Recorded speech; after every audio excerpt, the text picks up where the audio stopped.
let's see. So there was some stuff that we didn't get to last time towards the end. I think we wanted to talk a little bit about the relationship between first and third personal theories, or first personal, I guess maybe like the debt that third personal theories owe to first personal um, positions, first personal points of view. Yeah, and I don't think we got to the distinction between procedural realism and substantive model realism. Right. Yeah, okay. And now it's like 3 weeks since I read that, so I'm not sure if I remember. We could just go over the Yeah. outline, and you can add anything that I didn't put here. Let's see. So, um, right. So she's criticizing realism. Which is sort of interesting because very often, uh, when you think about Kantian ethics, there is kind of a sense that it is compatible with realism, even if it's not directly like a realist position. I'm not sure that Kant would claim that there are moral facts, uh, but nonetheless, he does say that the moral law is a fact of reason. That's something he claims. So it's interesting that she is kind of departing from Kant to a certain degree. Um, So it's not like just a strictly Kantian position on ethics. It's sort of. I actually started to feel that it's really pretty similar to pragmatism in a variety of ways. That she's essentially trying to get normativity out of. You could even say social interaction, right? The rules or the structures of social interaction. It's just that social interaction is internalized to the mind, the rational experience of the moral agent. You know how she was like before, she was saying, well, I mean, you only get obligation from authority, Right. but we don't normally think of tyrannical authorities as a particularly good model for morality. Yeah. But the point was that the authority doesn't determine the evaluative content of a moral claim. It doesn't determine what's right or wrong, what's good or bad, etc.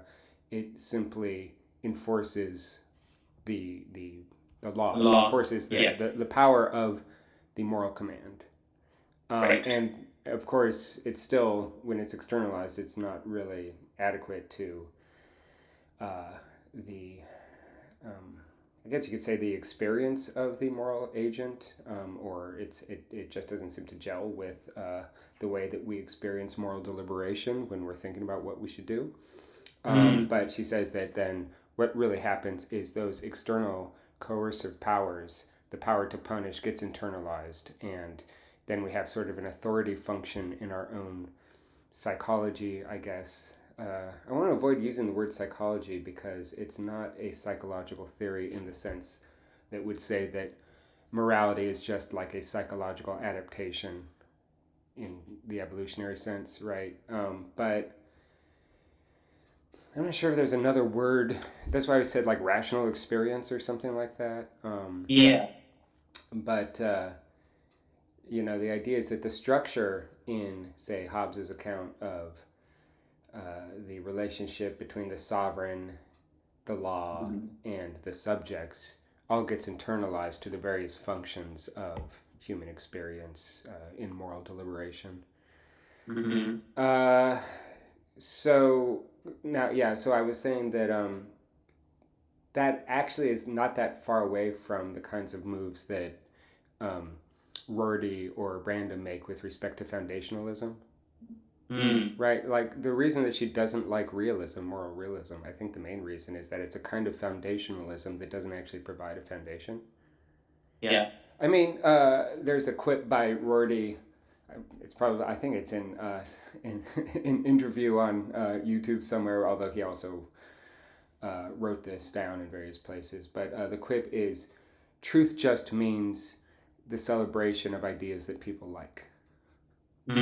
Like, to say that's true means to say I like that, right? And that's what endorsement means, right? Like I like this thing, and you can kind of think, um, of what she's doing as something kind of similar, right? Because what she says is really all moral realism establishes is that the person that is arguing for moral realism has confidence in their belief, Yeah. right? That's like the same thing. It's like the truth means I like this, I'm confident in this, right? And it's the same kind of move Yeah. here, right? And so there's a kind of pragmatism, and then so she gets away from facts as foundations, uh, Mm. and then wants to still somehow find a way to get normativity out of human interaction, social interaction, or the way we internalize social interaction in our own minds. Yeah. Later on, I think in chapter 3 or 4, she supports some of her ideas with Wittgenstein's argument about private language, right? That, yeah, you can make up your own language, but if it is a language, then it has the same kind of structure between you at some time and your consciousness at some later time, or between the different sorts of identities that you have, or whatever. I mean, we have sort of a community of consciousness, but that community of Mm. consciousness is something we've internalized from actual social interactions, Mm. right? Yeah. And yeah, and so I mean, there's also kind of a Hegelianism there to a certain extent, because it seems to be holding that with respect to consciousness, identity derives from relationships, right? It's like Yeah. what I take to be my various identities, or maybe my most important identity, has the structure it has because it's a way of internalizing relationships with others. And so the Mm. relationships with others are prior to my own internal identity. It's Yeah. just a way of Yeah. internalizing that. Yeah. And so that's how she is able to get normativity out of reflection, right? Because reflection is like a conversation you're having with yourself, Yeah. right? Um, Right. uh, in chapter 2, then she talks about the distinction between reflective endorsement and reflexivity.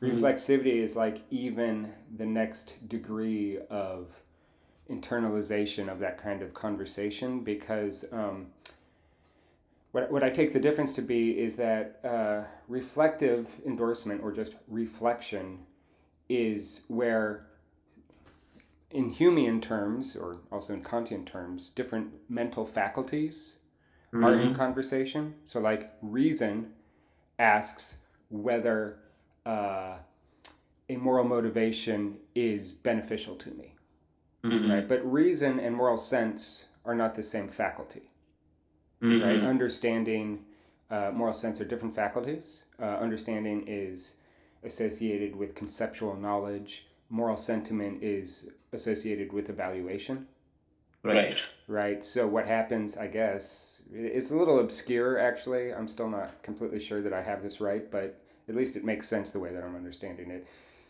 In reflection, what happens is that uh, I presume the understanding um, uh, the understanding looks at and thinks about and reflects on other faculties like evaluation. One of the things she says is that in reflection, you can come to a determination about whether your moral motivations um, have extrinsic goodness, which means like instrumental goodness, like you understand the difference there between intrinsic and extrinsic goodness, right? Yeah. Yeah. Right, and it's only in reflection, or not reflection, in reflexivity that you Mm. can establish normativity, because there it is a moment where the faculty now is in conversation with itself. Yeah. Right, so within my own consciousness, according to Hume anyway, I've got these different faculties that can come into a conversation, but those faculties Mm. can also come into conversation with themselves. And Right. in the case of understanding, it fails Mm. that test, because when you subject understanding to itself, you end up with skepticism. Right. And is it clear how that works in less Humean terms and more everyday terms? Yeah, because well, just to take the example from the reading, like let's say you are skeptical about your faculty of understanding, and then you want to dispel that, and then you want to compare it to the world as the way it is. You're still within the framework of understanding. Like you can't get away from, um, understanding to dispel. Yeah, that's true. But why would that lead to skepticism? Why wouldn't it affirm itself? I guess because it falls into doubt about itself, right? Yeah, but why does it? And Why does understanding fall into doubt about itself, but not moral moral sentiments. sentiment or evaluation? Yeah. Um, hmm. I mean, you think about what skepticism is, really. Yeah. Skepticism. Oh, is it because of it? It's concerned with what is true. Yeah, I mean, what is correct on a theoretical level? I mean, you can even just think about. Sorry, my temperature in my room is very confusing. It's either too hot or too cold. Right. I mean, Korsgaard here in chapter 2, I can't remember if she's quoting Hume or not, but there is at one point a conflation between understanding and reason, and I'm not sure if they're the same thing in Hume. In Kant, they're different things. They're really different faculties. They're related, but they're not the same thing. So I'm not sure if it is totally apt to Hume to describe understanding in terms of reasoning, but just on like a regular, everyday kind of modern vocabulary, you can think that skepticism is one function of reason, right? Like you ask, oh, is that true? Let me think about it. So there are all these different claims that understanding provides about the world, and then you think about those claims and you ask, are they true? But then understanding, when applied to itself, can always ask, now let's say reason, when applied to itself, can always ask, does reasoning get it right? And there it's not so clear. I mean, at least with respect to if understanding means something similar to what it means in Kant, with respect to claims about the world, right? We can always ask whether the claims we make about the world are the right kinds of claims. I mean, actually, here's the way that she talks about it with respect to Bernard Williams. It's this idea that, so Bernard Williams has this idea that what it means to sort of have objective knowledge is to get convergence between different perspectives, right? And convergence means, with respect to understanding, with respect to our theories about the world, it means having the different perspectives converge on how the world really is. Right. I mean, that's the way of cognizing the world. Yeah, exactly. Right. So, like when we say, yeah, I mean, that's what science is trying to do. If you're a realist about science, right? You're not just making sure that your theory is internally consistent. You're also making the additional claim that it corresponds to reality. Right. Usually, I mean, most scientists are like that anyway. But then Korsgaard points out that, well, yeah, but there are two different ways that we could understand how the world really is. One of the ways could be whether or not we're applying our concepts correctly. But then another way could be whether or not we have the right concepts. Right? Whether our concepts are correct. Right? And so that's where the skepticism, when understanding is applied to itself, comes in. Right? Because, you know, understanding will look at how we're conceptualizing the world, and you know it might raise some skepticism about whether those concepts are being applied correctly. But when it's applied to itself, it can always also ask, are the concepts that you're producing even adequate to the world at all?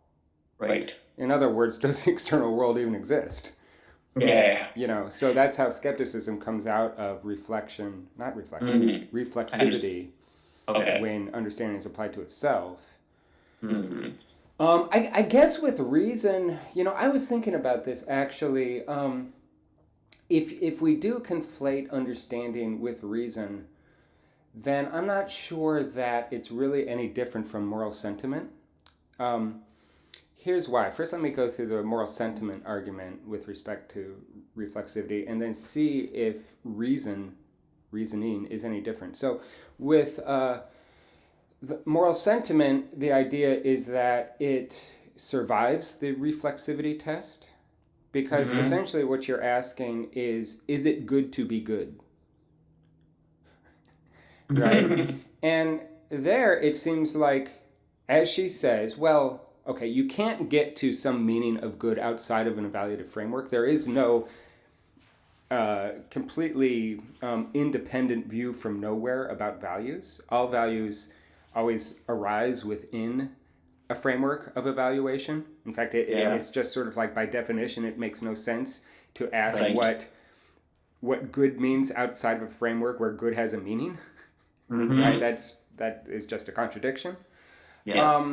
So, there are sort of internal, maybe evaluative axioms or something like that to whatever framework you have.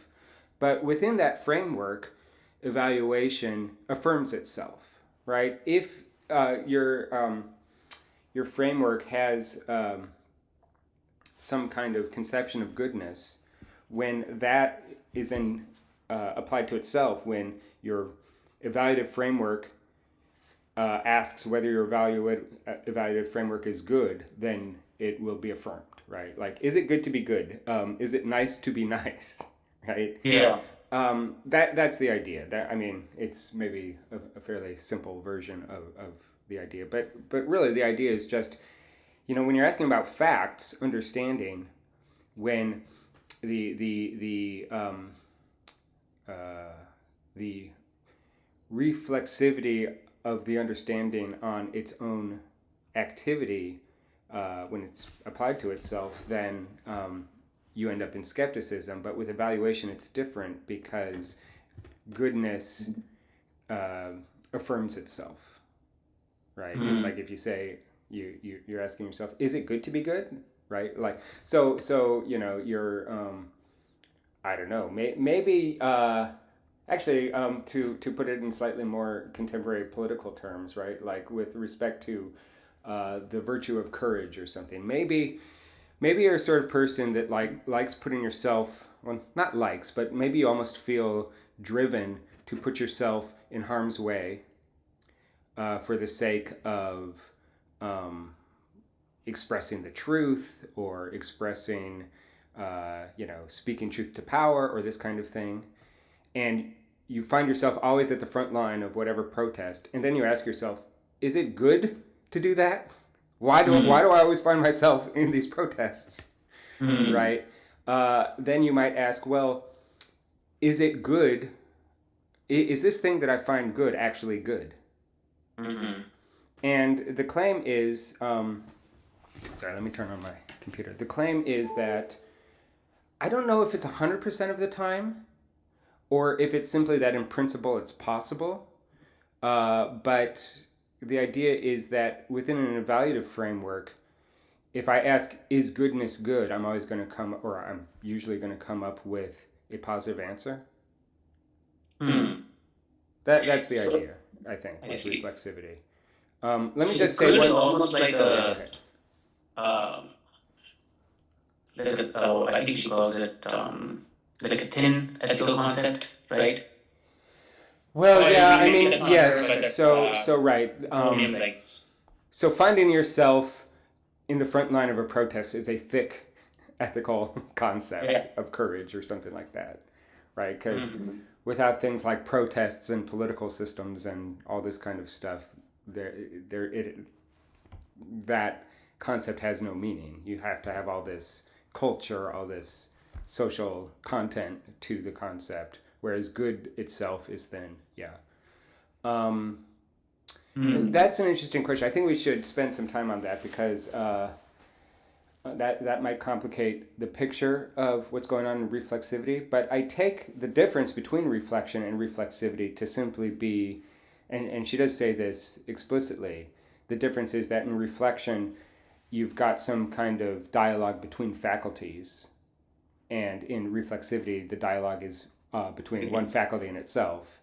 And then the question is, in reflexivity, does the faculty affirm itself or not?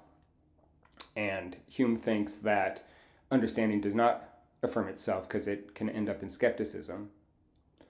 And moral sentiment does affirm itself because, again,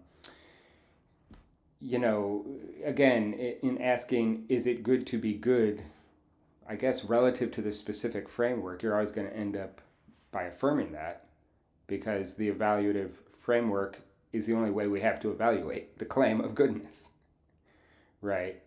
You can't get outside of the framework or all frameworks. I mean, Bernard Williams then has a slightly more complex version where, because of multiculturalism, I can look at my moral framework and compare it to other moral frameworks and so on, and then come to some kind of decision about which moral framework is the right one to adopt.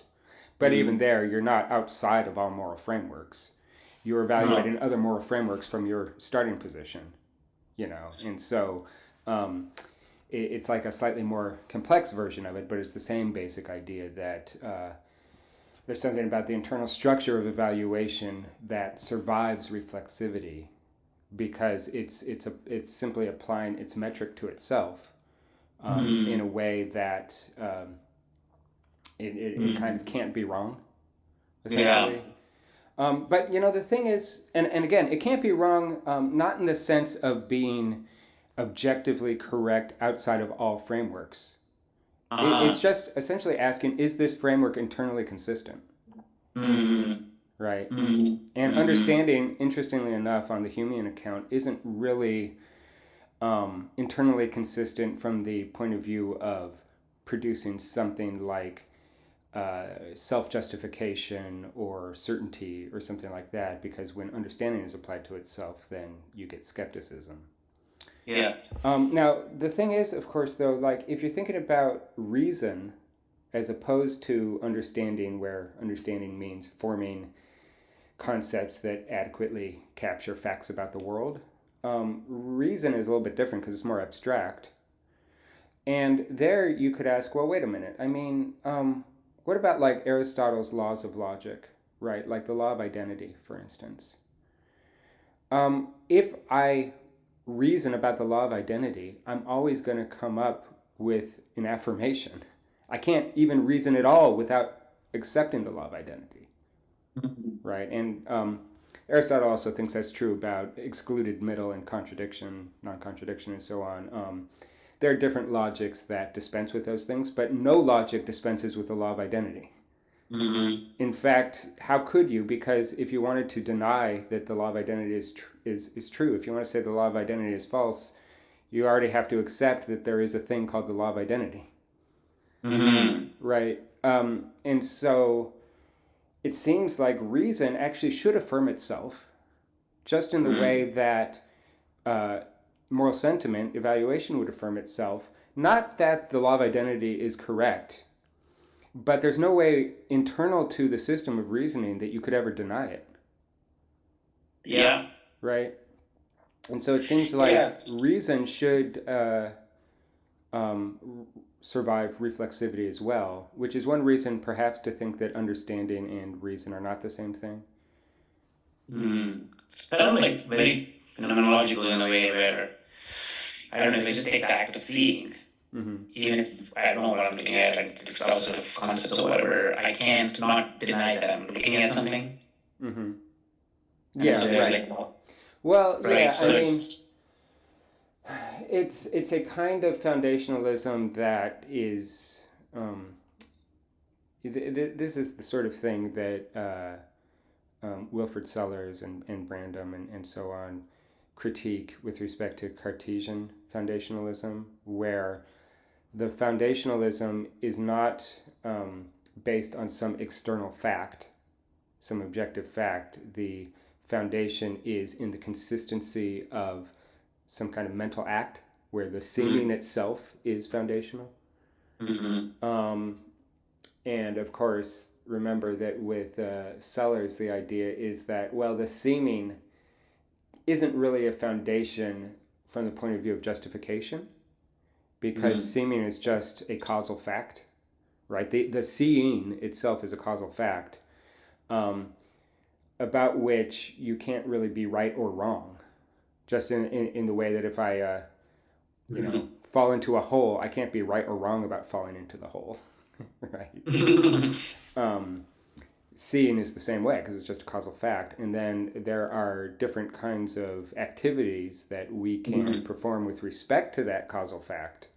But you lose the foundation because as soon as you move to those other activities of justifying claims based on that, you're doing something that is really a different kind of activity. Yeah.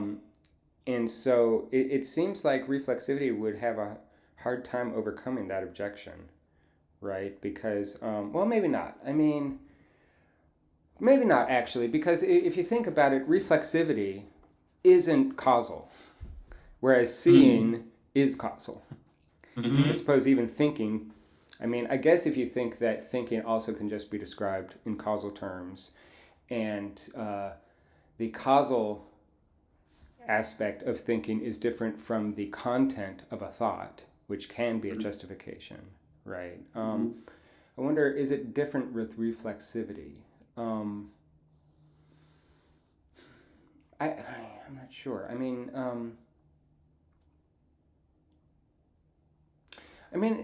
It also just kind of seems like, and I guess this is something that Rorty is talking about in Philosophy and the Mirror of Nature too. Like that move in Sellers where you say, look, perception itself, the act of seeing or perceiving or sensing, isn't a foundation because it's just causal. But then he has nothing to say about certainty from meaning, certainty from analyticity. If you remember, like the thing is in the Rorty, in Rorty's argument, the idea is that there are two branches of pragmatism prior to Rorty. There is Quine, and then there's Sellers, and Quine doesn't like analyticity, but he has nothing to say about perceptual foundationalism, and then Sellers doesn't like perceptual foundationalism because it's just causal, etc., that whole argument, but has nothing to say about meaning, right? I guess the reason that he has nothing to say about meaning is that the idea that seeing is causal and is distinct from justification doesn't really work when you're talking about thinking. It works when you're talking about seeing as a justification or as a foundation, not as a justification.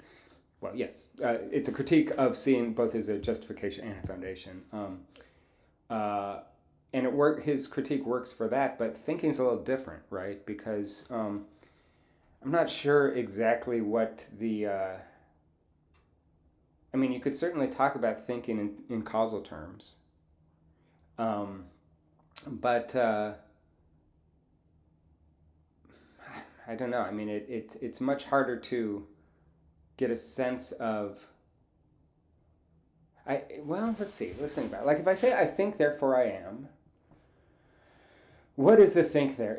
Can it be understood simply causally, right? Like, I guess, what Descartes says is that the thinking itself is clear and distinct, but it does seem that the foundation is just the act of thinking and not the content itself. Because, so let's say that I can't doubt that I'm doubting. But I can always doubt that whether the content of my doubt is correct. Right? Like, maybe I can doubt that the external world is real, but then I can also doubt whether it was right to doubt that the external world is real. Right? So it can't be that the content itself is the justification. I think it's just the mere act of doubting. Although I guess, I don't see how it's different than seeing there. Right? Because I catch myself doubting just as I catch myself seeing. But what I catch is the act of doubting, not necessarily its content. Right. So it does seem that with respect to doubt, it's the same kind of foundation. Like Yeah, so like Sellers has the distinction between seeming and being, right? Like it can seem to me that the external world exists, but I can always ask, is it really true that Mm-hmm. the external world exists? But I can't say it seems to me that it seems to me that the external world exists. That just means the same thing as seeming. And Right. so I I, I think it must be the same with doubting, right? It's like I seem to doubt. Um, I seem to doubt just means the same as I seem to. Although I guess you can't really ask. I seem to doubt, so therefore, um, yeah. I mean, if I seem to doubt, then I also am doubting, Yeah. right?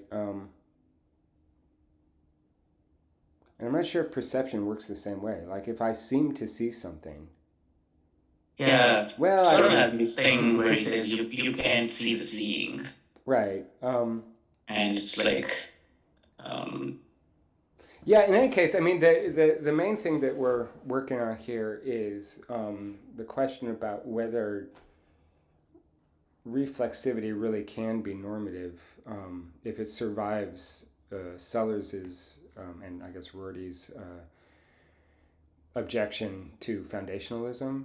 Isn't mm, reflexivity its own kind of foundationalism? Because mm, it's not foundationalism based on moral facts independent of a moral framework, but it is foundationalism. It seems like it's kind of foundational with respect to the inner consistency of a faculty.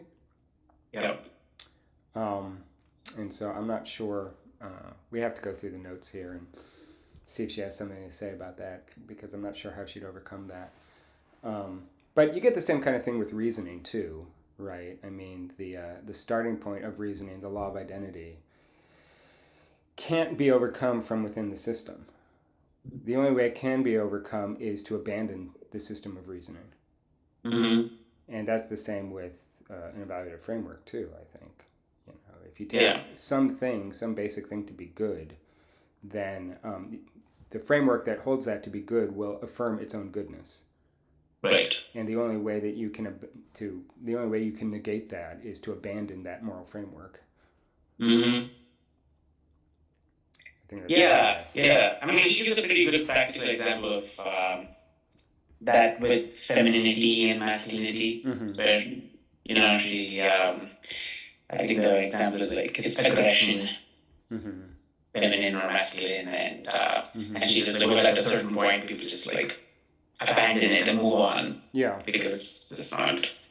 Yeah. It doesn't make sense to like ask it anymore. Right. I mean, the claim that she makes is that in a framework like that, it's not that you disprove Mm-hmm. the claim, you don't prove it to be false, you simply abandon it. You say it's not Mm-hmm. useful.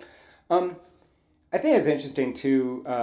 My objection to that is that yeah, but from uh, um, a psychoanalytic point of view, it's kind of interesting to look at the way that the values that you learn early on, regardless of whether you abandon them, how they come back. You Mm-hmm. can't really ever get rid of them. Mm-hmm. Like I think it's very unlikely that God exists, but I was raised in a religious family, and I can't get away from the idea of sin. I can't get away from the various kind of like almost abstract shape or abstract form of those values. Mm-hmm. It's like they're always there, and sometimes Yeah. they just come up in dreams. Mm-hmm. I can't get away from the feeling of guilt, even though Yeah. I don't believe that I don't rationally affirm it, but it's Mm-hmm. there in my encounter with the world.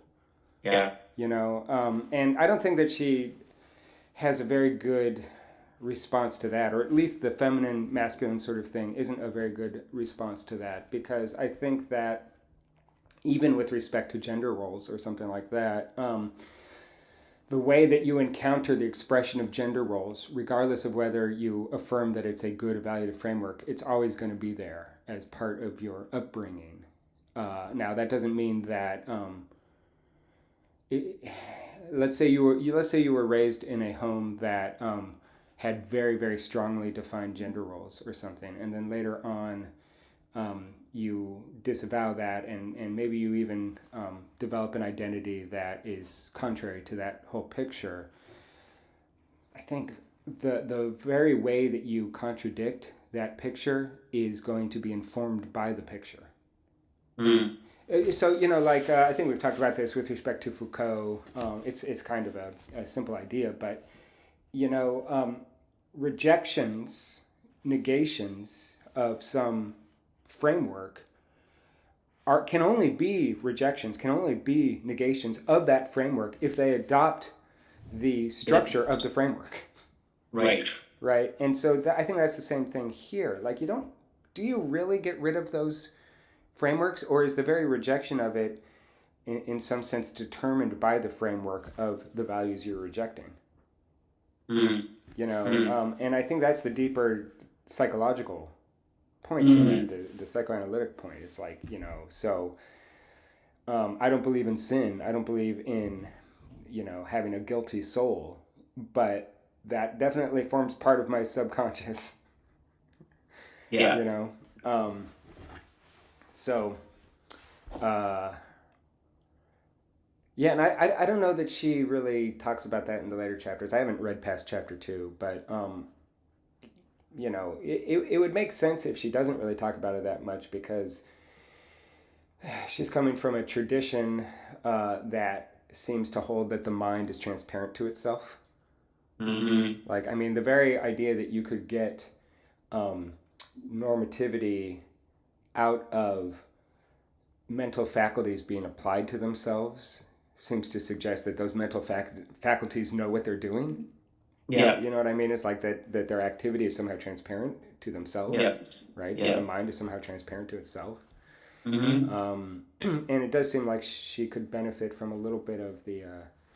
yeah, she does name drop Nietzsche and Freud a couple places. I don't know if she develops those objections. Mm-hmm. I think she would be aware of the objection from, that sort of psychoanalytic perspective, but so far it doesn't seem like she really has spent much time dealing with that objection.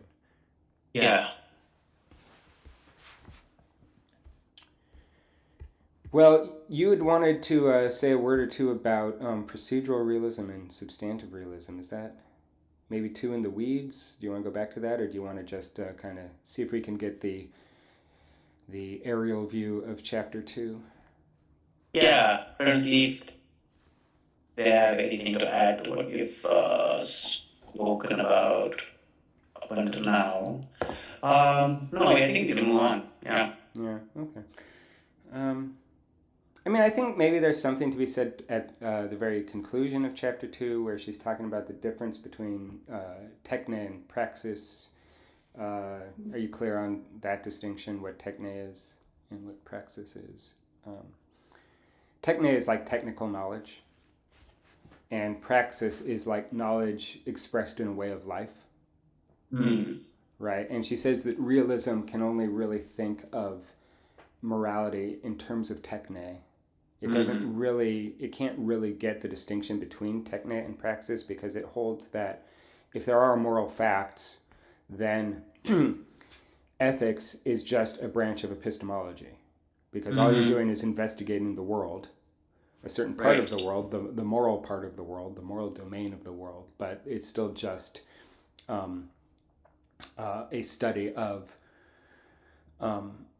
knowledge about facts. And so one of the things she says is that, moral realism would hold that ethics is nothing more than a really kind of like virtuosic level of engineering. Right. So that, it's applying knowledge to how we live to make our lives more enjoyable. We know what the moral facts are, and so we use that knowledge to engineer a more enjoyable life. But that it can't really establish that way of life is good for itself without just the circularity of the moral facts, right? Appealing to the moral facts. And in fact, it really wouldn't even understand the distinction between technical engineering, life understood as a feat of technical engineering, versus life oriented towards actions that are good in themselves, that life is good in itself, right? because Yeah. its goodness derives from a fact about the world, not its own intrinsic nature. Uh-huh. And that's why she thinks you need reflexivity, because you need to establish that you can get intrinsic goodness. And she thinks the only way you can get intrinsic goodness is if a framework affirms itself. Mm-hmm. If what I take to be good, if I ask, is that good? And the answer is yes, then it's intrinsically good. Yeah. Right? That's basically the idea. Right. That's kind of interesting. I mean, thinking about it that way. Yeah, there's something maybe a little technocratic about moral realism, which I guess, it's sort of interesting. I think I encountered, I didn't watch it, but I think I somehow in my YouTube feed there was a video with Peter Singer, and the title of it is How I Became a Realist, about morality or something like that. Do you know who Peter Singer is? Yeah. And you know about effective altruism? Oh, yeah. Do you see the connection between realism and technocracy? And technocracy? Yeah. No. Oh, well, Like, read what, I about. don't know what technocracy. Oh, like Well, technocracy technocracy is is like the techno oligarchy, Okay. techno government, right? Mm. Crassy is just the government, right, or the ruling class. When we say that the ruling class is made up of technologists, that's technocracy. Got it. Got it. Okay. Do you see the connection? Well, yeah. I mean, I can. Like, in a simple way, I can see how it's science driven. Well, I mean, you could even just start with. Have you ever heard of the movement of effective altruism? Yeah. So it's doing things that are promoting the maximum goodness, right? Yeah, yeah, like Okay. yeah, a data-driven approach to goodness. All right. Yeah. So right, and then I mean, I could challenge that case where, like, let's say, killing of an innocent person would create more units of goodness. Yeah, I mean, I Uh, guess it's possible. yeah, like I don't know, like if there's like a plane hijacking or something, and Yeah, I mean, you're right. um, In those cases, it's always a little difficult because, like, let's say it's a 5-year-old girl, and then, but we don't know what the 5-year-old would accomplish, But I suppose at that given point in time, you ask what is the maximum good, right? How can we maximize goodness or minimize badness, maximize pleasure, minimize pain? And I guess if you could construct the right thought experiment where killing a 5-year-old girl, an innocent 5-year-old girl, would bring about more happiness than not doing that, then you would be obligated to kill the 5-year-old girl. Right. right, Right. Okay. So, and yeah, but even just the whole world picture, right, of effective altruism and its relationship to technological engineering, data-driven ethics, all this kind of stuff derives from the belief that ethics is about knowledge about facts about the yeah, world, right? It's right. knowledge of facts about the world, and so I think she probably does have a point. I mean, this was written 20 years before effective altruism was even an idea, really. Although Peter Singer was writing stuff, although I guess he wasn't necessarily a realist at that time. I think he was like Mm. a Marxist for a while. Um, but in any Mm. case, um, yeah, maybe she has a point. Maybe moral realism, utilitarianism as a realism is related to an understanding of life that holds that goodness can only be expressed in terms of technological manipulation, technological engineering. Yeah, but I think even that like fails the justification part because my intuition would say, "Oh, this is terrible. Like, I don't want to kill this Yeah, 5-year-old girl." yeah, Um, and right. I mean, yeah. So I think we have to work there to get the reasoning, but the way that she talks about it is that Mill is a realist with respect to the good, but his argument doesn't work very well because it would only persuade people that already agree with it. It doesn't persuade people that wouldn't agree with it. And then that's where she brings in the first personal position, where it's like, look, if you have a moral theory, your answer has to address whoever is asking the question, is X good? Not You can't just, it's not enough if your moral theory says yes, X is good, as long as you already accept this moral theory. Right. And it's the same thing she says here in a more general sense with respect to realism, that it just establishes confidence in a belief, but not the truth of the belief. Or even perhaps she wants to get away from the idea that moral beliefs can be true outside of all frameworks.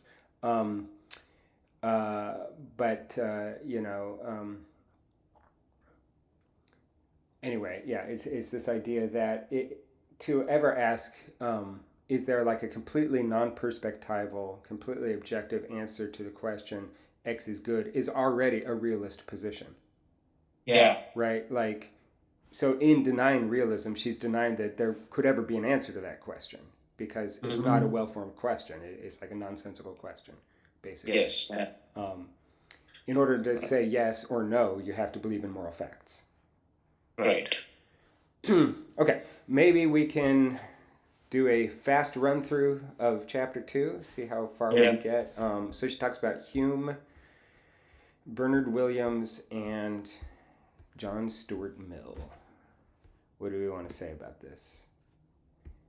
I guess first of all, she likes certain aspects of each argument, but thinks that they're all insufficient, and the only way that you can establish normativity is through the active reasoning about normativity itself, reflexivity, reflective endorsement, and so that's why she thinks that despite the useful insights, you have to adopt a basically Kantian position. That's where she ends.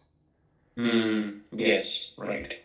It's a fairly detailed argument, so I feel like we should just kind of go line by line or section by section.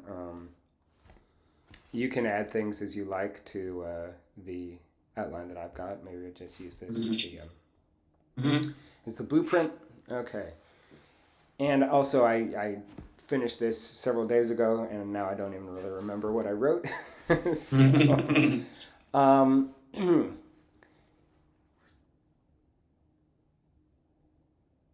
So, I mean, in the very beginning of the chapter, she does basically lay out the plan that she's going to follow, the way her argument is going to unfold. You can start with a certain natural fact, right, that humans are reflective. That doesn't necessarily mean it's right to be reflective, it's good or bad to be reflective. It's simply a fact that humans are reflective. And so she brings in this element of human nature, which is common to Hume, Williams, and Mill. They all have different ideas about what that establishes, what human nature establishes, but it's basically the starting point for all their accounts of morality, that we are the type of being that thinks about moral questions. We are the type of being that is just, because of self-awareness, because of self-consciousness, we're the type of being that can reflect on our own thinking. Right. We can reflect on our own reflection, etc. And so we have this kind of recursive aspect to our psychology that is just a fact of nature.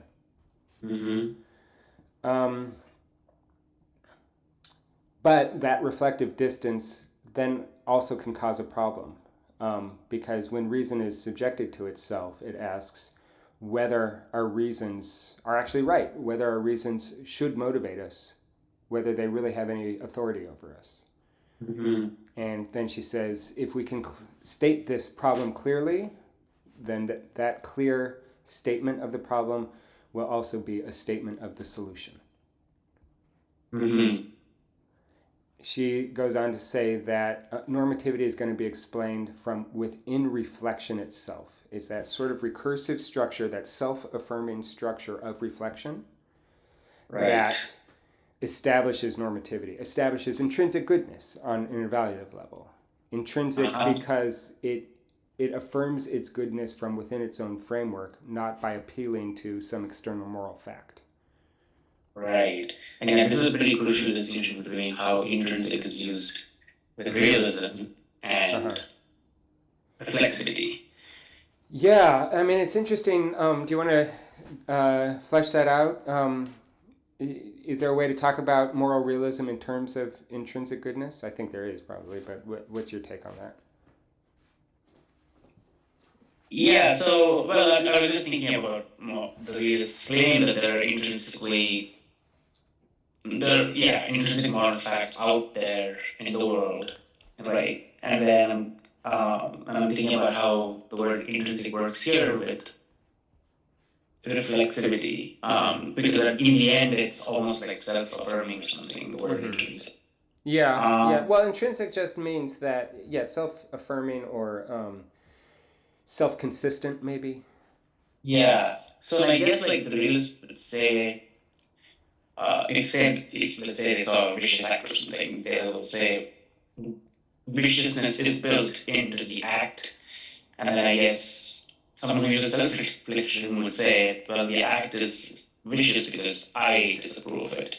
Mm-hmm. So it's Well, come from yeah, the human sentiment. right. I mean, I guess in her own vocabulary, the idea is that with moral realism, you're not getting reflexivity because you're applying understanding to moral claims, right? I mean, it's like, um, where does the intrinsic goodness or badness of an action come from? Well, on the moral realism account, you say, we have come to understand a fact about the world and identified its intrinsic goodness. But that's not reflexive. That's one faculty looking at a different faculty, Right. the fact oriented faculty, understanding, looking at the value oriented faculty, moral sentiment, Mm-hmm. and making claims about it. But that's Right. never going to actually give you normativity, right? Because that doesn't establish intrinsic goodness. You could only get intrinsic goodness from some kind of, evaluative loop, right? Mm-hmm. So it's sort of interesting. Like, I mean, I guess if you, she does talk about Agrippa's trilemma, or at least she sets up the problem of moral foundations in terms of Agrippa's trilemma, right? That like, um, if I want to ask, is X good, then I have to look for some justification of it. And the justification could either go on infinitely or it could be, I guess there could be a first justification or there could be some kind of circular justification. Um, I guess the moral realists would say that there's a first justification and that's the moral fact. Mm-hmm. I wonder if Korsgaard then, is reflexivity circular or um, is it itself like a first justification? Uh-huh. It's it's it's one or the other. I yeah, I mean, Mm. in any case, it's a way. I think she is really interested in establishing something like a foundation, but it's going to be a foundation that Right. is always internal to a perspective, right? And that's a pretty Kantian move. Where Kant thinks that we can have certainty, but it's certainty about our perspective, not Mm-hmm. certainty about the world as it is in itself, Mm-hmm. right? And so I think that she's kind of. I would also say that Kant limits that to understanding of the world, but I guess he thinks that you can have a richer knowledge or a richer grasp of moral truths because that's about the intelligible world and not the world of appearances. But with respect to knowledge of the world, the only kind of certainty that you can have is knowledge about your perspective on the world. And I think she's developing that idea into ethics. That's Mm. also true of ethics. That's also true of goodness. You can establish normativity, that something is intrinsically good, but it's always going to be relative to that framework. That perspectival framework. Yeah, the validative framework is going to establish, when it's applied to itself, it establishes that it's good, and that's how you get intrinsic goodness. Mm-hmm. And and then she talks about the convergence of that intrinsic goodness with other, let's say, people. Yeah, that's when she's talking about Whatever. Bernard Williams. Maybe we can save that though when we get to Williams, because that's kind of the naive view, right? That would be a view historically that would come about when you're in a culture that has notions of moral freedom, but hasn't necessarily interacted with lots of other cultures, right? Once you start to discover that there are competing frameworks, then you have to evaluate your own framework relative to other frameworks. And I guess maybe there's a higher order moral framework within which you can compare lower order moral frameworks, right? But it's important to remember that that higher order moral framework is still a perspective. You're not actually getting to, what is good external from a framework. It's just that you have a hierarchy of frameworks. Yeah. And later on, I think this is going to be internalized in terms of different identities that we have. But in any case, yeah, it's still the same principle. It's just instead of assuming that there's just one framework for everybody. Actually, maybe there is one framework for everybody. A lot of moral pluralists hold that even though there's a lot of difference between cultures in terms of what they take to be good or wrong, right or wrong, there's certain basic types of value that seem to be more or less universal across cultures. And those types of values are generally more thin, they're generally more abstract, like needless harm is something that is taken to be wrong across all cultures. And it's expressed a little bit differently in terms of what it means for harm to be needless or what it means for something to be harmful. But everybody agrees that needless harm is bad. Yeah. Right, that's an example. And there are a few, right? You can come up with a half dozen or so different pluralists have different ideas for how many different kind of thin values there are. But if that's correct, and it would, I guess, just be an empirical fact of human culture, human psychology. This is where human nature comes in. Not that there's any kind of metaphysical grounding to the fact that humans all don't like needless harm. But it's just true. It's a contingent fact, but it's a contingent fact that's common across all human cultures. And if that's true, and you can build out, maybe a framework of a few different value types like that, then it seems like there is a perspective of perspectives. And that perspective of perspectives is contingent, but it doesn't matter because everybody shares it. Right? I think that that's kind of the direction that Williams would go in. And again, it's not establishing that there are moral facts external of that perspective, because it's just a contingent fact of human psychology or culture or whatever. But there is a fact, there is a kind of internally consistent structure to human evaluative frameworks. And perhaps you can get normativity out of that. Yeah. Yeah. So, she does make a distinction between Hume and Williams and Mill. She thinks that both Hume and Williams reject moral realism. They aren't strong moral realists. They have certain aspects to their theories that seem kind of like realism, but they're not really deep. And then she thinks, however, that Mill is kind of a quasi-realist. He thinks that what is pleasurable, or that pleasure or the avoidance of pain, which you can call the desirable, what we desire, to get pleasure, to avoid pain, is a natural fact, and that you can derive ethics from that. That's what utility is, right? But Korsgaard is going to reject that because she thinks it's basically circular. It's not the moral fact of pleasure. It's the internally consistent structure of reflecting on whether we should act with respect to pleasure or pain that is normative. But it's not the fact of pleasure or pain itself. Right? That's the way that she rejects that claim in Mill.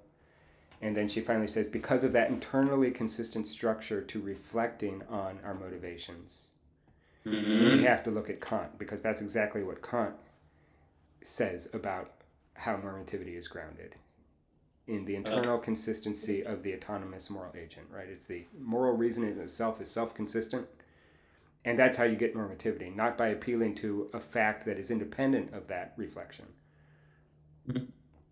Is it clear, the distinction there? Yeah, so I'm trying to understand Mill's. So he's saying that the desirable has objective value. Yeah. The absence of pain. So, okay, so let's say there's desire, there's action, or a reason for, desire, and then there's like action. Mm-hmm. But I could go about my entire life just maximizing pleasure, right? Mm-hmm. Sure. And live that way, acting on all my desires. But sometimes I know that that's not good, and I must resist desires, and that happens when I do some sort of self-reflection. So is that the argument that? Yeah, I mean, we're going to have to review kind of line by line the objection to Mill, but I think the basic picture is this.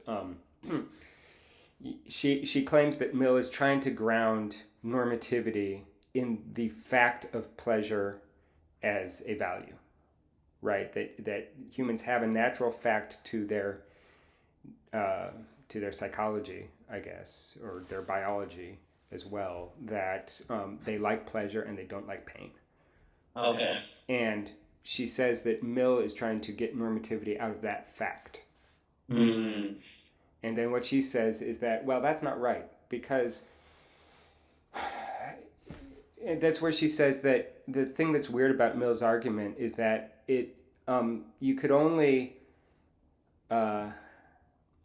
it only establishes that is a moral motivation if you already accept that that's the source of moral motivation. Mm. Because what she says is it's not the fact that humans seek pleasure and avoid pain. It's that's not what grounds normativity. What grounds normativity is what happens when we reflect on whether that's good. Right? That's the idea. And it's not the fact of pleasure or pain that makes it normative. It's what happens when, from an evaluative framework, I say, should I act to maximize pleasure and minimize pain? And then your evaluative framework says, yes, you should do that.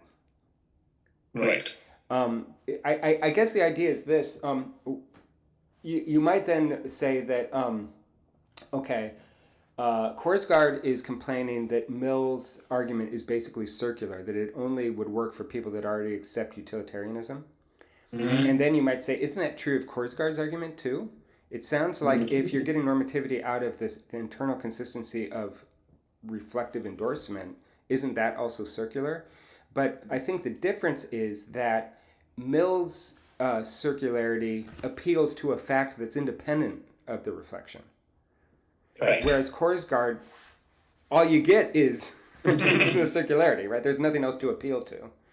Yeah. And then you can say that anybody who's trying to ground normativity, regardless of the theory, the way that they ground the normativity is actually from the self-consistency of that reflection, not whatever fact they try to smuggle in as the ground. Right.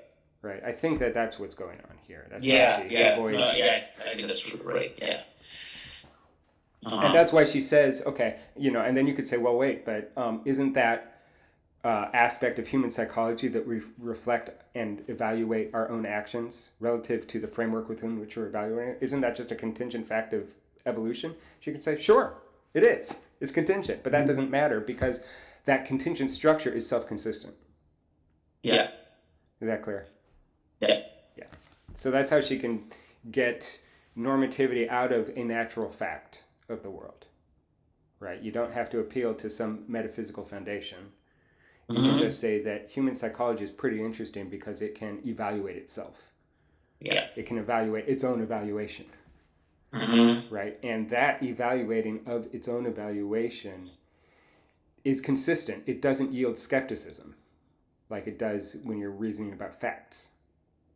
Right, and it does not generate content. It just, right? I don't know. I mean, I guess so. If you're thinking that normativity, all she's trying to do is establish why we have this normative force, that we use reason or understanding or reflection to determine what's good for us on an instrumental level.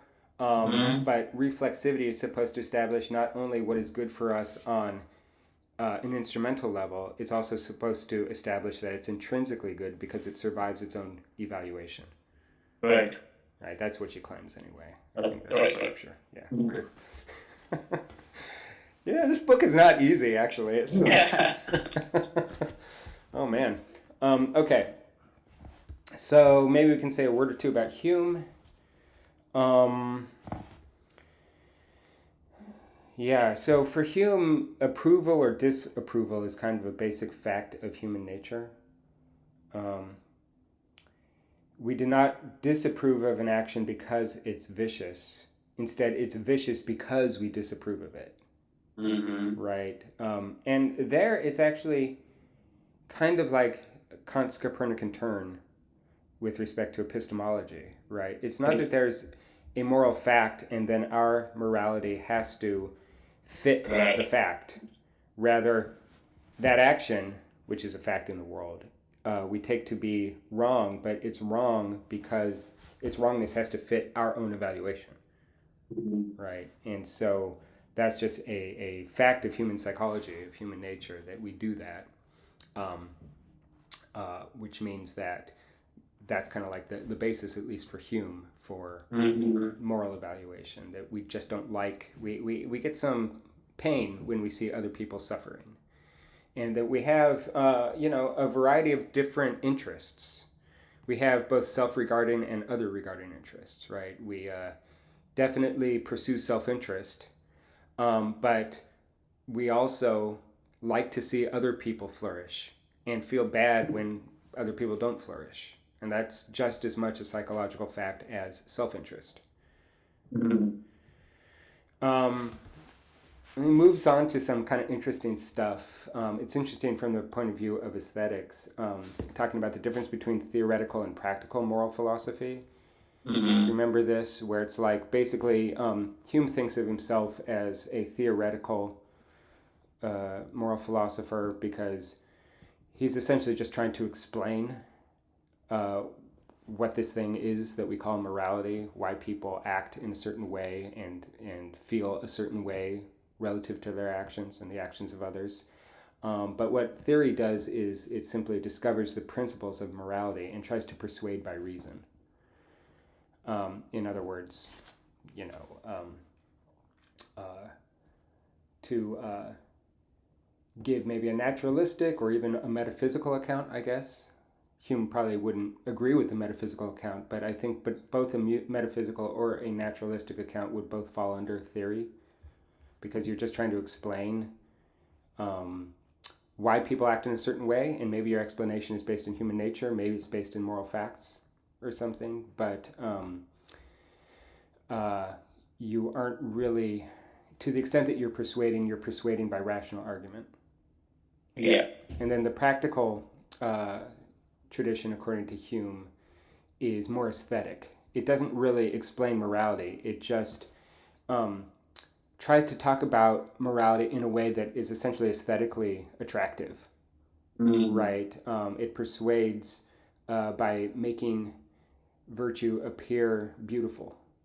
Appealing. Yeah. One way that you can think about it is that neither approach really justifies morality. It doesn't say it's right. It's just that theory explains morality, either in terms of facts of the world or facts of human nature, etc., where the practical approach instills morality. It makes people act morally because I don't know, maybe there's some like movie, some war movie where it shows people being courageous and sacrificing themselves, and it makes people feel warm and fuzzy when they watch them and think, I want to be like that. Yeah. But that's not actually justifying that that's the right way to be. It's just sort of, Right. it's almost maybe kind of propaganda. It depends on the values that are being instilled, I guess. But yeah, one is kind of a scientific endeavor, and then the other is kind of like a sort of engineering, Mm-hmm. right? But neither is really sufficient to ground morality. Uh, Mm-hmm. then Hume considers whether or not our explanations about morality might be self-undermining. In other words, if a moral theory shows us that we only act in a certain way, for instance, because evolution is driving us to act in a certain way, then that explanation might actually undermine the thing it's trying to explain. Mm-hmm. In other words, if I say, "Oh, you only think what you're doing is moral because you were acculturated in a certain society, or you're a biological organism that has certain drives, etc.," then you might think, "Oh, you know what? Maybe I should just discount what morality is telling me." Mm-hmm. Right? And so there, the explanation undermines the thing it is explaining. It shows you it's not true, it's not real. You shouldn't necessarily endorse it. So that's a possibility. But then he thinks that in actual fact just doesn't happen. Uh, it doesn't happen because it conflicts with human nature. Mm-hmm. The idea being that Hume thinks, anyway, that telling people the truth about moral motivations actually makes morality attractive. Right? That, you know, I guess the account of the interplay of self regarding interests and other regarding interests um, might actually lead people to endorse their morality. Think, yeah, it's good that we get pleasure by helping others. Yeah. If my theory is that in addition to getting pleasure from pursuing your self interest, you also get pleasure from pursuing the interests of others, and you get pain when the inverse happens. And if you accept that that's theoretically true, you might then think, oh, you know what? It's good. I'm glad that I understand why I like helping others. And that Mm-hmm. actually makes me want to help others. Mm-hmm. That's all he's saying, right? Mm-hmm. Um, but what's interesting is that if that's true, then you have kind of a unity of the theoretical and the practical, Right. right? Because telling people the truth makes them want to do the right thing. Well, the Right. truth is theoretical on this account.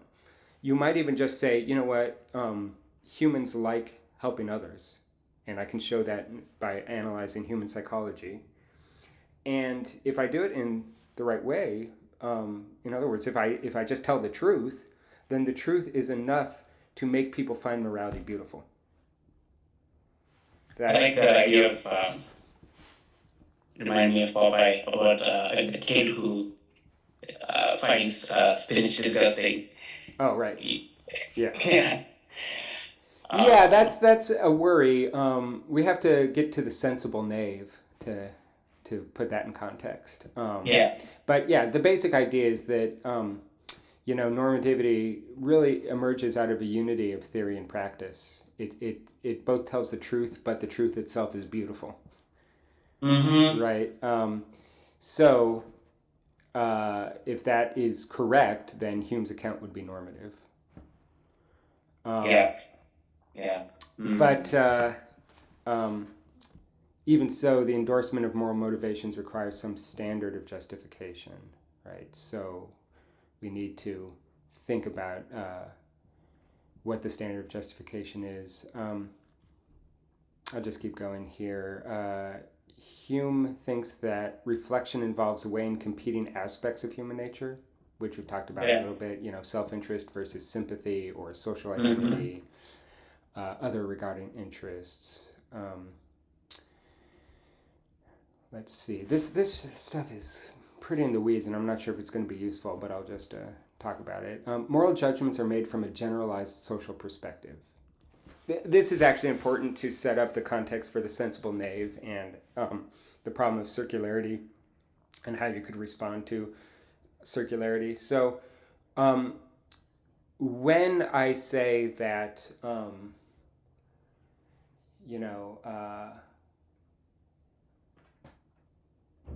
we get pleasure from helping others, for instance, and therefore we take it to be good, something like that. What I'm talking about is kind of a general point of view, because it's not always the case in every single case at a local level that helping others is going to be pleasurable. In fact, a lot of times it won't be. There are plenty of situations where acting on our moral beliefs will be painful on a local context. All Hume is trying to establish is that the claim we get pleasure from helping others, or it's good to help others, or something like that, it's just claiming that that's usually the case, maybe even only on a systematic level. Right. But it's also in response to the local effects most of the time. Right. Essentially, in a slightly less abstract vocabulary, it's like saying, as a completely universal rule that you always follow and never violate, moral claims generally don't work, because you can always think of exceptions on a local level where you don't get pleasure from helping others or something. But most of the time, and that's already part of the general claim, most of the time is like the general part of it, you have immediate benefit from helping others. Right. Right. Not in every case, but most of the time. Right. But there are exceptions where helping others might actually cause pain, or hurting others might cause pleasure. Right? And that's where you get the sensible knave.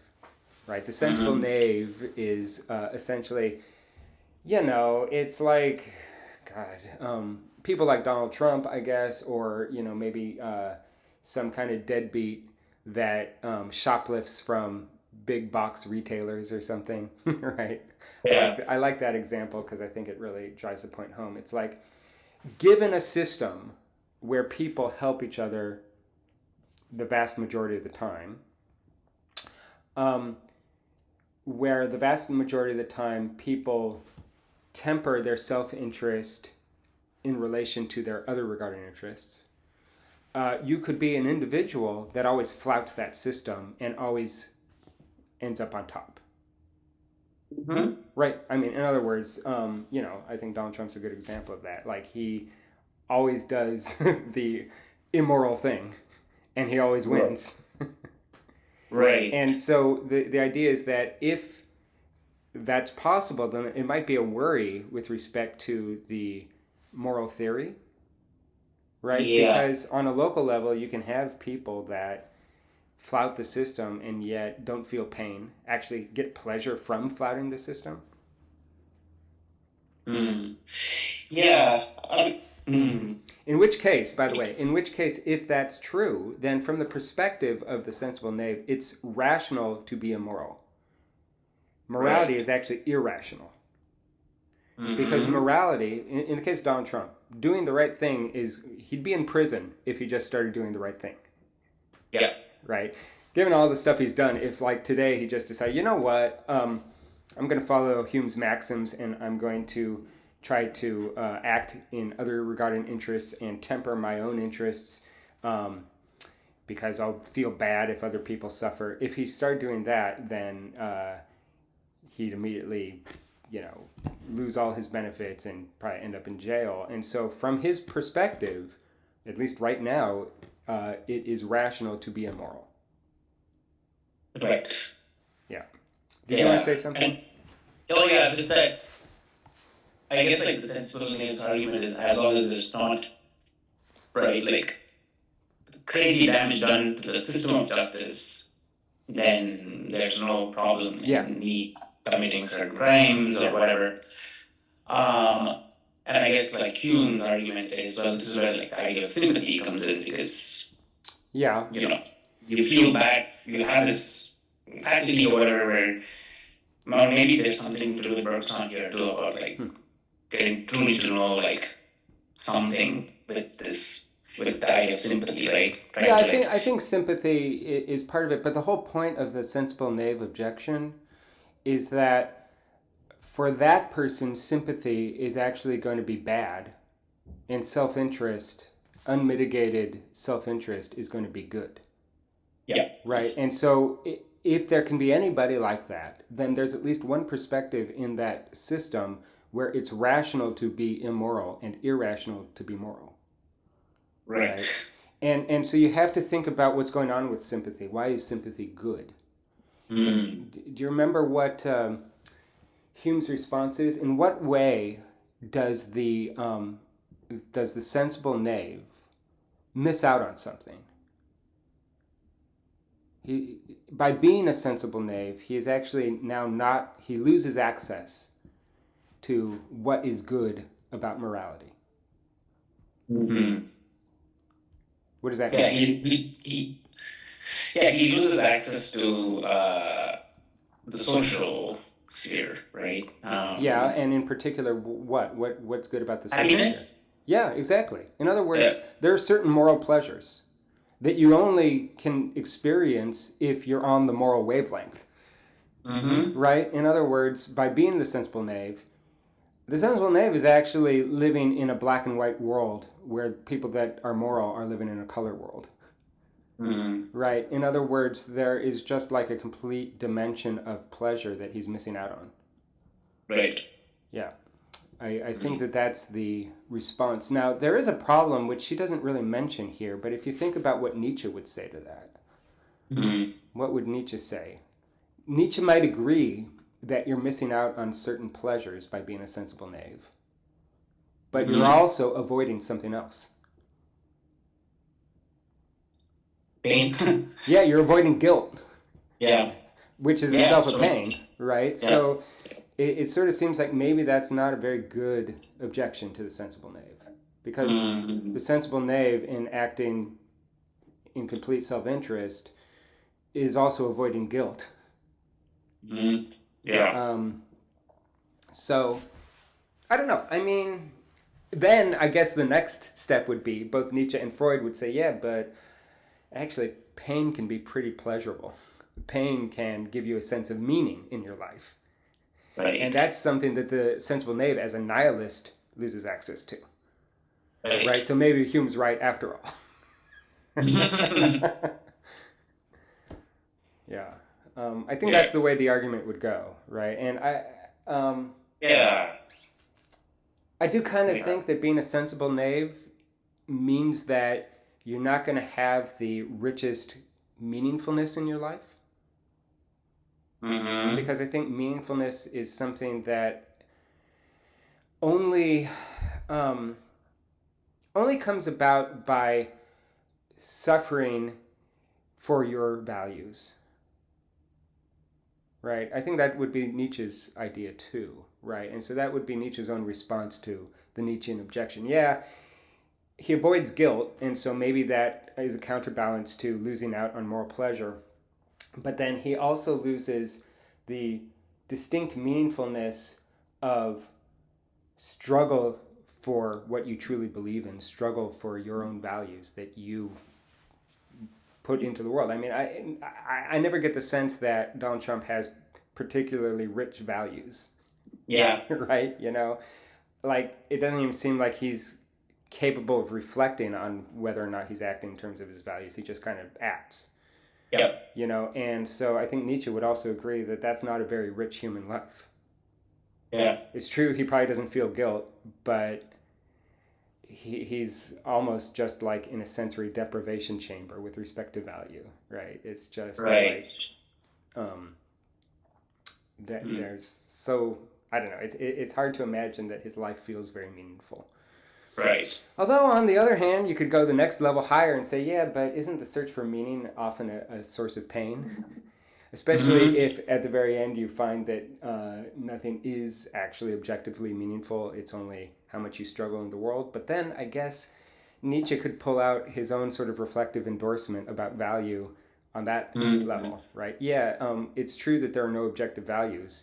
Value is only something that we encounter when we exert ourselves and struggle and maybe even suffer through life. But that in itself is valuable. Right? The value is to be found in the intrinsic value of that kind of struggle for a virtue, struggle for a value, to be excellent. And if you are just a sensible knave and you're smoking pot in your mom's basement all day and maybe shoplifting from some, Target or wherever, your life is not meaningful. Right. And so I guess maybe reflective endorsement wins after all. Even on that series of objections.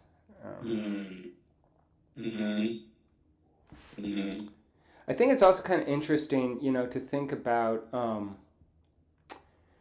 Hume says, or at least Korsgaard has Hume say that, some of these kind of sensible knave type people, they might become aware of the fact that they lack moral motivation. And so they might actually act morally, not because they're actually motivated to act morally, but simply because they hope that in acting, let me put it this way, I didn't set it up right. Maybe the sensible knave will become aware of the fact that they're missing out on moral pleasure. And then they'll think, it sucks that I don't have that moral motivation, but maybe I can fake it till I make it. Maybe I can just start acting morally, and acting morally will instill the motivation in me. Or it might just be that I act morally because I agree that the life of a sensible knave is not very meaningful, and I want to hide that from myself. Maybe I want to hide from myself that I'm a sensible knave. And so I act morally so that I don't have to think about the fact that I don't actually believe in my morals. Now, what I think is interesting about that is the way that projection comes about. And this isn't something she covers, but I think it's actually a lot more common, right? It's not so much that people that are just kind of self-interested, maybe even evil or whatever, or that just fail to do good.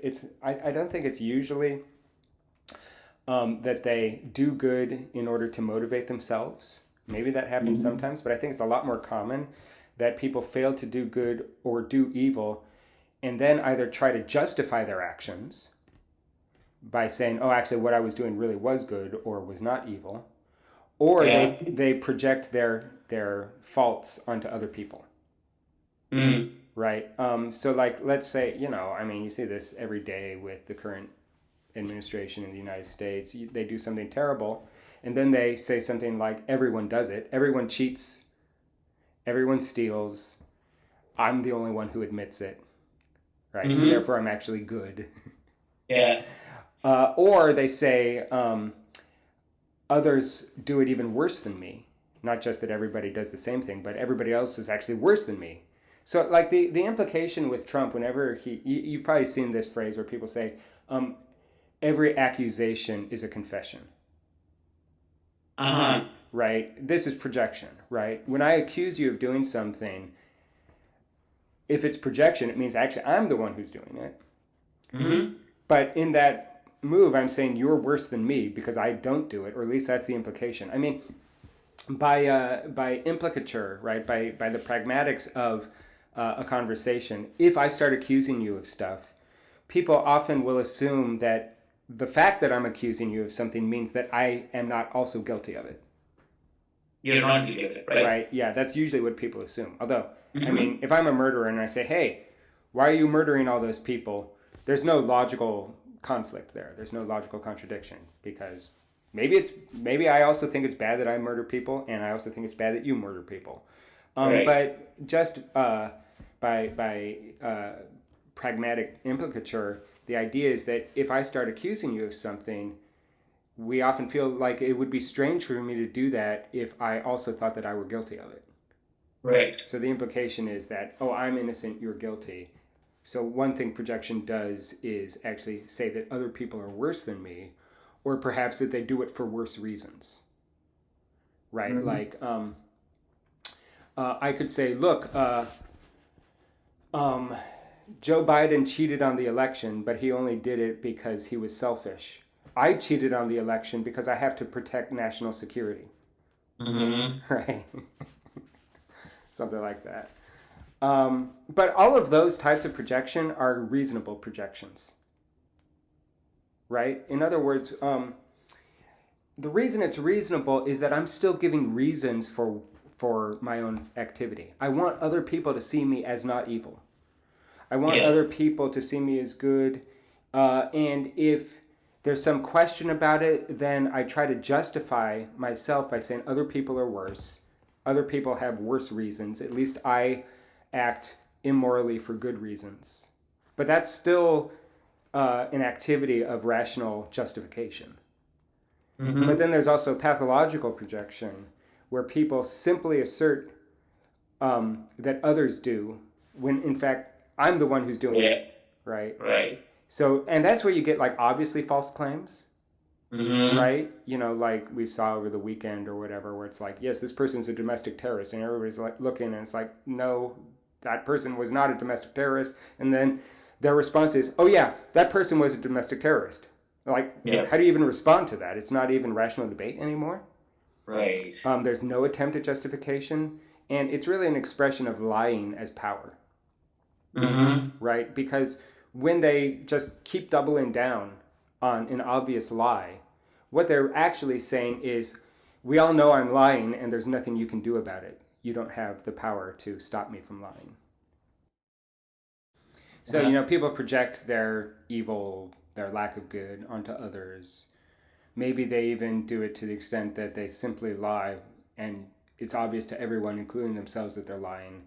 And in fact, lying is not supposed to convince anybody, it's simply an expression of power. But notice that they're still lying. Mm-hmm. There's been this meme going around. It's from some Star Wars movie. I'm not sure what it is. Where it's like one character is saying they don't even go to the trouble of lying badly anymore, and Mm-hmm. then the next person says that's the final degradation. Right? Mm-hmm. The idea is that if I'm lying, I still want you to see me as good, Mm-hmm. because I could always say yes, I'm going to murder you, and there's nothing you can do.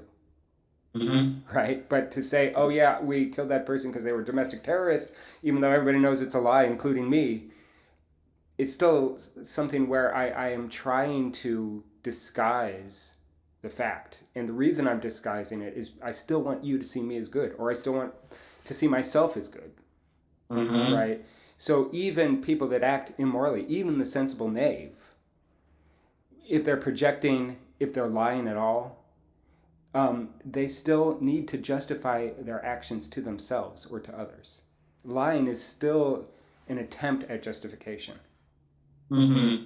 Um, Now, if it's projection, so either it's lying, in which case maybe I know that what I'm doing is wrong relative to this system, but I want other people to see me as good.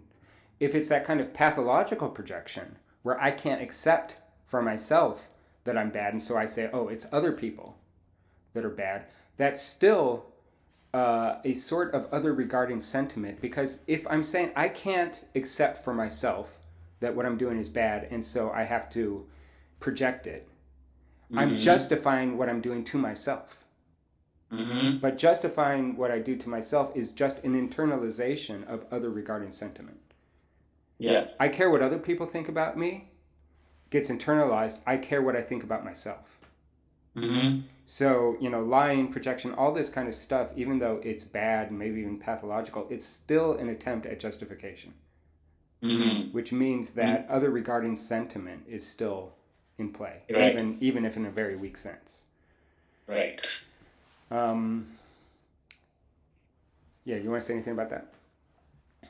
No, earlier we were talking about theoretical and uh, Practical? I guess practical, yeah, or Yeah. abstruse philosophers, and we're talking about how the practical is aesthetic, Mm-hmm. and and I can see how this sort of sensible naive behavior, someone can use the maybe like the aesthetic power of, like, let's say, um, practical moral philosophy or whatever it is, and influence people to do bad things. Mm-hmm. Where they're like, oh, this is, like, see, from Walmart. I mean, I saw this rap video where this guy stole a bunch of stuff from Walmart and he filmed the video in Walmart while he was stealing. Yeah. And, people like were like laughing and saying like, oh, that's awesome, like, whatever. Right. And so, yeah, I mean, I just wanted to make that point that somehow, I don't know, aesthetics and stuff could be used in sort of wrong way. Well, that's certainly true. But even there, it's still an attempt at justification of some sort. It doesn't work as justification, but I think whenever you try to make something beautiful, here in the very general sense, attractive in some sense, that's an attempt to justify the thing that you're making attractive. You're trying to show, however you can, that this thing is actually good. Right, and so it's still an attempt at justification, just like lying is an attempt at justification. Yeah. It doesn't work. I guess what's interesting about the sensible naive and projection and all this kind of stuff is that it really doesn't work as a theory of the right thing to do. Lies, according to Kant, if you universalize lies, you're going to end up with a self-contradiction. Yeah. So it really doesn't work theoretically. Maybe it works aesthetically. Of course, it doesn't work in the long run to justify it. But it seems like projection is essentially an aesthetic move, not really a theoretical move. Right? Did I say justification? Projection, right? Projection or lying or all this kind of stuff where you're trying to disguise to yourself or you're trying to disguise to others. That's all essentially aesthetic. Right? It doesn't work as justification, but it has that kind of modality of the practical, which I think is also true of that rap video that you're talking about. It's not really like a careful analysis of competing arguments about whether it was right. It's just showing, hey, look at this. Isn't this attractive? Therefore, it's good. Right. This is where we get to the thing that you were talking about the kid who doesn't like to eat spinach. Right. Because, back to the idea that, well, the sensible knave misses out on the dimension of moral pleasure. It seems like maybe that's kind of a circular argument, right? Like, it would be like saying, it's good that we don't like injustice, because otherwise we'd be unjust. Right. It's good that I don't like spinach, because otherwise I'd be eating spinach. But that doesn't really work as an objection, right? I mean... So, do you remember her response to that? Her response to to that sort of circular interpretation of Hume's position, right? Again, it's like Hume doesn't think the sensible knave is a good perspective because it's essentially self-defeating, or if it's not completely self-defeating, what is self-defeating is the argument that it's good, because he thinks that missing out on the moral dimension of human nature is in itself just bad because you miss out on a lot of richness in your life. But then if you say that what Hume is saying is that it's a natural fact that humans like justice. Right. And then if you want to respond to an objection to that by saying it's good that we don't like injustice because otherwise we'd be unjust, then that hasn't actually established anything. The slightly more considered interpretation would be something like people feel shame whether or not it's justified. It's just a psychological fact. If I feel shame, that might not be justified, but it's still a fact that I feel shame. Also with pride, if I feel moral pride, like I feel good by helping people, maybe that's not justified, but it's still a natural fact that I feel pride. Yeah. And back to the projection, even in the case of, say, dictators that seem like they really only act with respect to self-interest, they really care about their image. Yeah. Like the thing that Donald Trump is most obsessed with is his image. Well, that just means he cares what other people think. Mm-hmm. And they constantly invoke the will of the people, Mm-hmm. right? It's a true dictator, a truly self-interested dictator would be fine with having an image that were completely monstrous, that were completely maybe even weak, and destructive and just terrible on all fronts, and would never worry about what the people think. They would never have this sense that they have to justify their evil to anybody. They would never invoke the people. Who cares about the people? I just do what I want. That's what actual self-interest would look like.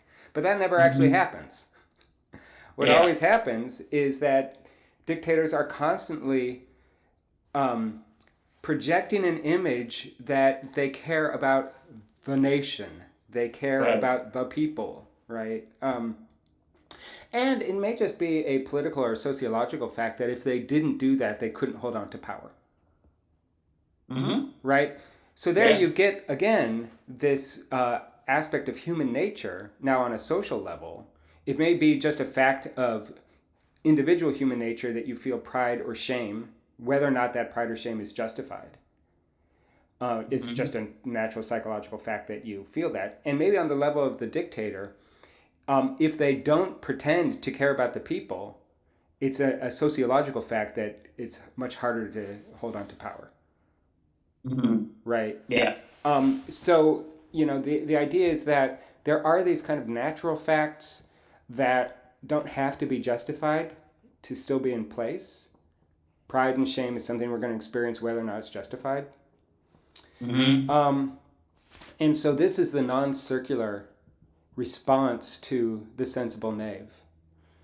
Whether shame or pride are justified, or whether they're not justified, it doesn't really matter, because pride and shame are psychological facts, but they're not moral facts. They're psychological, but not moral facts. Mm-hmm. We take virtue to be its own reward. We are the type of being, the type of organism that when we do the following activity, think about what we're doing, we take virtue to be its own reward. We like doing things just because they seem good to us, not because Right. we immediately get anything out of them. Yeah.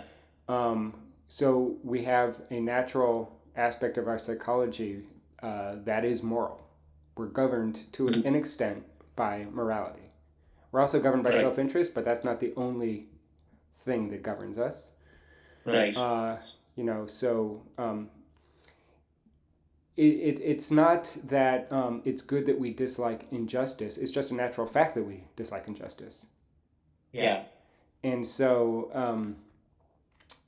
you can again say to the sensible knave, "Oh, there's probably just something different about your psychology that maybe could be treated with some kind of therapy, or Mm-hmm. maybe medicine or something like that, so that you can do all the things that most members of the human species can do." Right. And that's the general point of view. Yeah, that's right. Exactly. That's essentially why it's not good to be a sensible knave. In the long run, it's actually not rational to be a sensible knave for all sorts of reasons. I mean, I think we already uh, talking about Nietzsche and meaningfulness, and the way that meaning actually is also something that only comes out of reflective endorsement of your activity in the world and so on. It was Mm-hmm. probably the deeper justification of that. But the idea is that in the long run, it's actually self-defeating to be a sensible knave, because you're either Mm-hmm. missing out on the immediate moral pleasures, or you're going to end up in nihilism. But Mm-hmm. nihilism is a self-defeating position. It's like saying, um, uh, the only thing I value is the lack of values. Right? Okay. So, well, I think we're only going to get through Hume today. We'll see. Yeah. Yeah. That's Well, fine with me. yes. These chapters are long and complicated. I feel like we Yeah. need to spend. I'd be happy to meet next time to flesh out the rest. Yeah. We can meet next Tuesday and finish up Yeah, with Amy's in the middle. yeah. So let's just finish up Hume, and then we'll call it a day for Yeah. today. So, uh, So yeah, I mean, morality and self-interest are compatible because we have both self and other regarding interests. Mm-hmm. Morality doesn't just promote existing interests; it actually produces new pleasures and pains, right? And that's where I'm saying, the sensible knave is missing out on the moral dimension of life and its pleasures and pains. It's meaning granting pains, or right, it's meaning bearing pains, meaning that suffering is actually pleasurable because it makes life meaningful, right? All of that is absent, and so it's not that morality simply um, if you think about like Richard Dawkins and the selfish gene and the idea that all morality actually stems from our selfish interests, and the realization, for instance, that if we want to maximize our self-interest, we have to get other people to help us and so on. But actually, all of that motivation just stems from some kind of biological self-interest. Mm-hmm. What Korsgaard is claiming about Hume is that morality actually produces new types of interest. It's not Mm. just that morality is an expression of already existing interests, because then, if that were true, then the sensible knave wouldn't be a problem. What's Mm-hmm. wrong with the sensible knave is that that person is missing out on the interests that morality creates. Right. Yeah. Yeah. Okay. There I can see the convergence of different perspectives and how that can lead to new interests and Mm-hmm. um, yeah, yeah. That whole part about and, um, an objective fact out in the world. I don't know, like wavelengths or something, and color as a I forget if it's like a secondary faculty or a Yeah, primary yeah. It's a secondary concept. quality. Yeah, color. Yeah, yeah, yeah. And then how she draws that same analogy towards morality. Yeah, that's when she's talking about Bernard Williams. Oh, okay, that's Yeah, for next time. yeah. So let's Yeah, say that for next time. yeah, There is yeah. actually something kind of interesting. So we've already talked about most of the rest of the Hume section on this outline. Uh, all I wanted to say to finish up that idea is that self-interest and morality are compatible. It's not that they're in a zero-sum game with each other, right? Their claims need not tear us apart because morality is actually morality creates a new set of interests that can be compatible with self-interest. It's in our self-interest to take account of the interests of others and so on. Actually, that's Mm-hmm. compatible with what Dawkins says too. But she thinks that that's still not enough to show that that is normative, to show that Mm-hmm. morality is normative. Because if all if the only thing that makes morality good is that it's a new source of pleasure, that it doesn't really show that it's right to, um, or that there's somehow some kind of obligation to uh, to cultivate that aspect of our nature. In other words, let's go back to the sensible knave, right? So, like, the sensible knave might even agree that they're missing out on that extra dimension of human experience, right? The moral domain, right? And maybe there's some pleasures, maybe there's some pains that the sensible knave is avoiding, and so on. Maybe it's even the case that they're missing out on having a meaningful life, and so on. But the sensible knave could always just say, yeah, so what? I like the way that I live. Yeah. Right? So where does obligation come from? That can't be enough to show that the sensible knave is really obligated to have a flourishing life. Mm-hmm. Yeah, it seems like you can't establish obligation with the word because. Like you can't say, human virtue is good because blah blah, or we are bound to be moral because if we are not virtuous, then we miss out on happiness, and so there are all these like because things that we say, or Well, use the I word think what it because. is it's not so much the word because, it's what stands on the other side of the word because, right? It's like, what are you appealing to? Something external? There, it doesn't work. But if the because is appealing to something internal to the evaluation itself, then, according to Korsgaard anyway, it would work. Yeah. Right? To establish normativity. Right. Yeah, and that was really just an expression of Agrippa's trilemma, right? What we're trying. So if the because is always appealing to something external, then you're going to get an infinite regress of justifications. Yeah. Right? Well, why is that good? Well, why is that good? Right. Well, why is that good? Right. So you've got to find some way to stop that regress. And she says it's the self-consistency of evaluation, reflection, right? When moral evaluation evaluates itself, it decides that it's good. And that stops the regress. The rest of this we looked at. The one thing that I wanted to talk about, however, is the relationship between Hume and Aristotle on teleology. Because that part's kind of interesting. That's at the very end of the outline before Bernard Williams. Because it does seem that if we're saying that there is an aspect to human nature that when we reflect on it, when we evaluate the moral domain, we determine in the terms of the moral domain that it's good.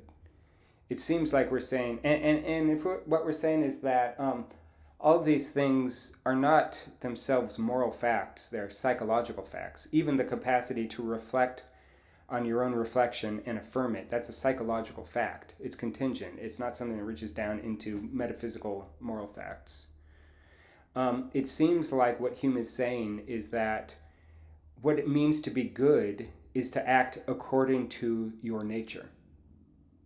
But that's exactly what Aristotle says. That's what Telos says. Right? So is there any difference between Hume and Aristotle? The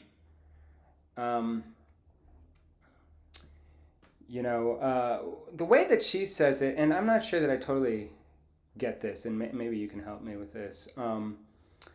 She says that Hume is kind of like the negative image of Aristotle. What Aristotle says is we ought to fulfill our nature. What it means to be excellent, what it means to be virtuous, is to become who you are, to realize your own virtuous telos in your activity. But she says for Hume, it's not that we ought to fulfill our nature, it's that there is no reason not to fulfill our nature. Right. But I'm not sure why that would be, right? Like,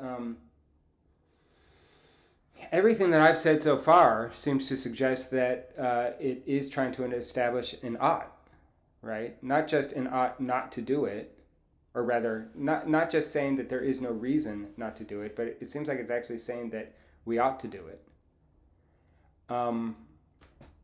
Because here's one way of looking at it, I don't know. Maybe I'll try to. I'll try to flesh out the idea that there's no reason not to do what is in our nature, if we think that it's in our nature to act morally because we get pleasure out of it. There's a whole dimension to human life that makes life more worth living, and that is sometimes called morality, the moral domain, and so on. Then it does seem at least like we're saying, why wouldn't you want that? Right? In other words, we're saying there's no reason not to cultivate that part of our lives because it's actually pleasurable, it's the source of meaning, all this kind of stuff. But does it really establish that we ought to do it? I think that's her question. I think that she thinks that Hume isn't sufficient. This is probably why she's going to need to bring in Kant, and I'm not sure exactly how Kant's going to save the day. But I guess what she's saying is that Hume's account isn't completely sufficient because all it can establish is that you're missing out on something if you don't cultivate your morality. Which is to say, there's no reason not to do it. And maybe there are even reasons to do it, but not that you ought to do it. I think that's what she's claiming, and I'm not sure if I'm not sure what her support for that is, because what's the difference there between saying there's no reason not to cultivate your moral life, and there are reasons to do it, right? Because it's bad to miss out on having a rich life. Isn't that enough to just say that you ought to do it? Right. Mm. You have any? You have any the whole art thing. Yeah. The whole art thing comes about only once you've lived a virtuous life, right? So I'm just trying to think how you. Wait, why does the odd thing only come about after you've lived a virtuous life? Or, the whole. To say you ought to fulfill your human nature, um, or whatever. What's the word, telos? Yeah, telos. Yeah. Yeah. Well, no, I think sorry.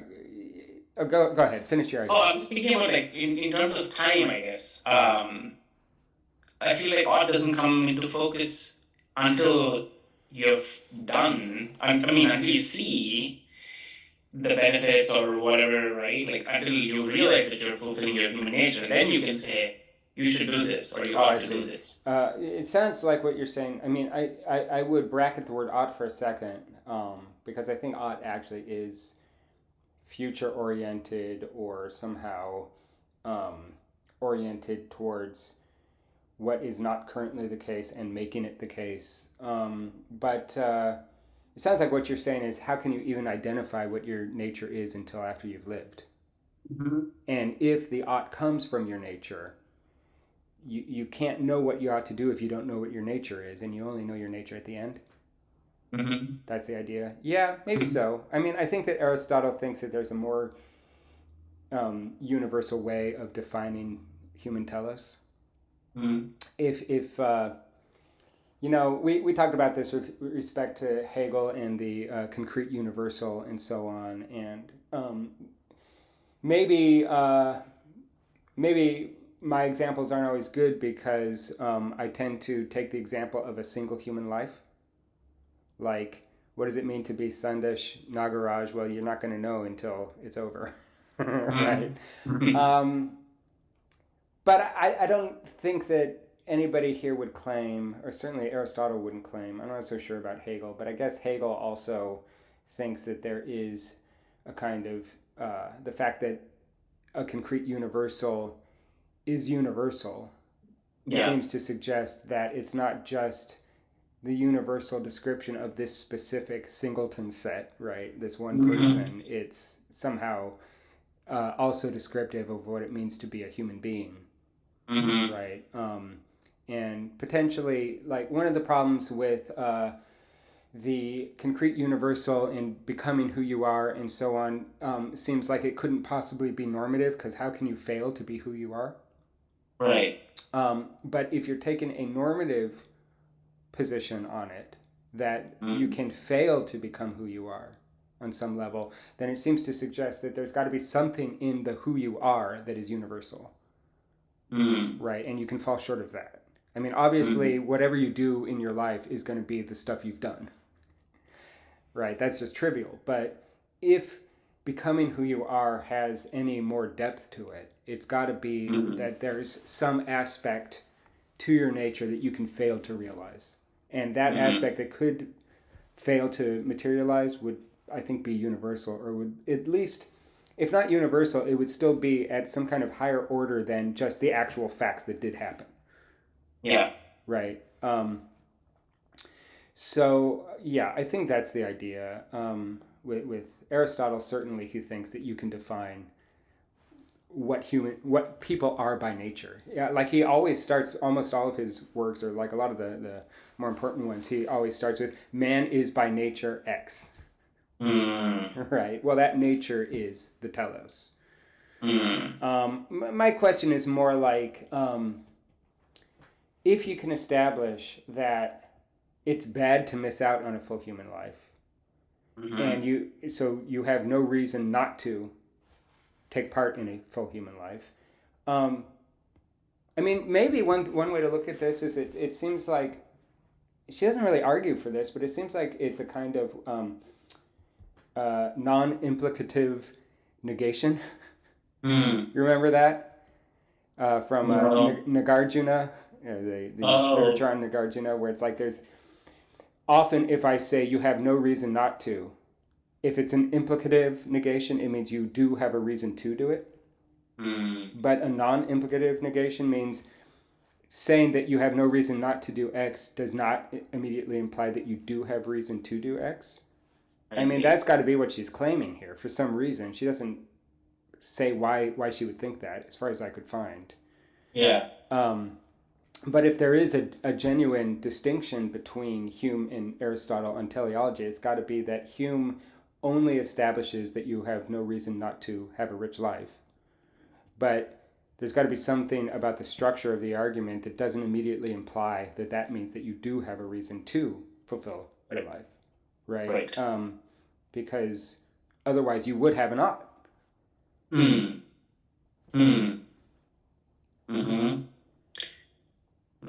say like no reason, it reminds me earlier about, well, yeah, we were saying not to conflict reason and understanding, but how understanding, falls short when it starts to analyze itself, and morality doesn't. And maybe from what I take from this statement, there's no reason for you not to do this. Just means that you're not even using reason here. You're just using a moral sentiment, and moral sentiment just produces this ought, and Yeah. Yeah, it is also, maybe if I had better understanding of Hume, I would be able to more easily distinguish between the faculties, although I've read through most of these source readings, and Hume doesn't really spend a lot of time establishing the structures of his faculties like Kant does, like these books by Hume are, they're like a quarter the size of Kant's Critique of Pure Reason or whatever, right? So a lot of it he just kind of asserts as though it's obvious that understanding is different from reason or is different from moral sentiment. But I think it is kind of interesting to think like, can you really get reasoning out of moral sentiment? If you're saying that moral sentiment, its activity is expressed in evaluation, moral evaluation, right?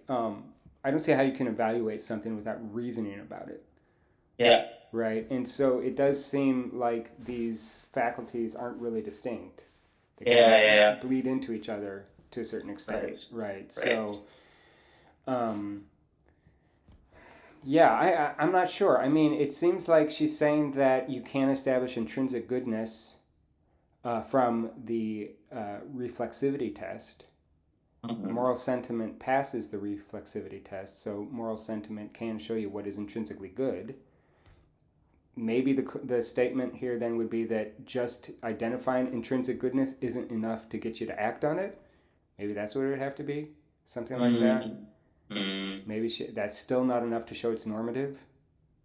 I didn't see her saying that anywhere, but that would be a way to connect from the analysis of reflexivity to the statement that Hume only tells us that there's no reason not to fulfill our nature. Yeah. But it's still not enough to push us into full-on normativity. We really ought to fulfill our nature, I guess. Right. I think that's the claim. The rest of the outline here actually I think has a lot more to do with Bernard Williams, and so maybe we should just save that for next time. The idea of moral realism is essentially a kind of foundationalism. I mean, I can just summarize it in like 1 minute probably, or 2 minutes. I should go extra 10 minutes late. So, okay. Yeah, let's save that for next time. Let's just meet next week and flesh out the rest of this. And then maybe 2 weeks after that for the next reading. Yeah. These things take a lot of time. Yeah, it takes some time. Yeah. Okay. Sounds good. Okay. All right, I will see you. Yeah, bye-bye.